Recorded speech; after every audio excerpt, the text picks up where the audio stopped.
In other news tonight, Democrats are slamming Republicans for blocking a vote to establish a commission to study the January 6th Capitol riot. Ranking members of the GOP argue that investigations are already underway in Congress and that additional resources aren't needed. But Democrats say Republicans simply don't want to get to the truth because they're worried about the impact on next year's midterm elections and about damaging former President Trump. Democrats needed the support of at least 10 Republicans to advance the bill, but they fell short, with only 6 favoring the commission. NewsNation Washington, D.C. correspondent Joe Khalil live at our nation's capital tonight. And Joe, now that we've had this vote and it's failed, what exactly comes next?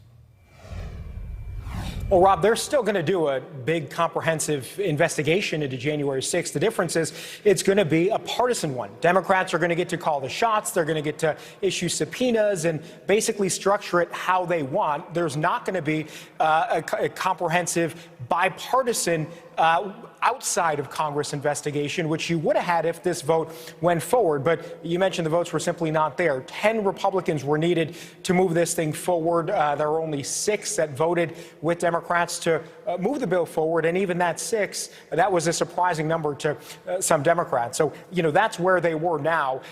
Interestingly, Lisa Murkowski, one Republican senator who actually came out and spoke to reporters after the vote, just outside the chamber, expressed some disappointment in her own party. Have a bit of what she said here. Quoting her, she says, "Is it really what this is about? Everything just about one election cycle after another. It's important there be a focus on the facts and on the truth. That may be unsettling, but we need to understand that." So that was Lisa Murkowski, and she said that specifically because we know Senator Mitch McConnell had actually instructed Republicans not to be voting for this, concerned about the 2022 midterm elections coming up and what kind of impact having this commission might actually have on Republicans who were trying to run and keep their seats. So certainly a political calculation that went into this that made her and some other fellow Republicans disappointed in this ultimate vote.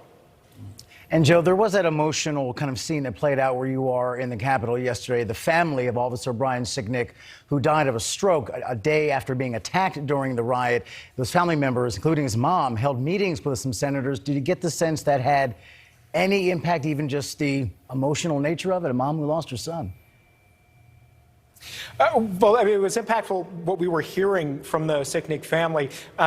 We haven't heard anyone publicly come out and say that that's the reason they changed their vote one way or another. We do know that yesterday morning there were 3 Republicans who had publicly said they were going to vote for this commission. They ended up getting 6, and even one who was not here, who didn't vote, said he would have voted for it. So that would have made 7.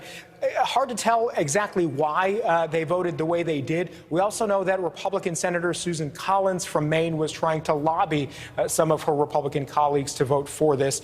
So there were more than what was expected, but obviously not enough votes to actually move this January 6th commission beyond the finish line. Rob.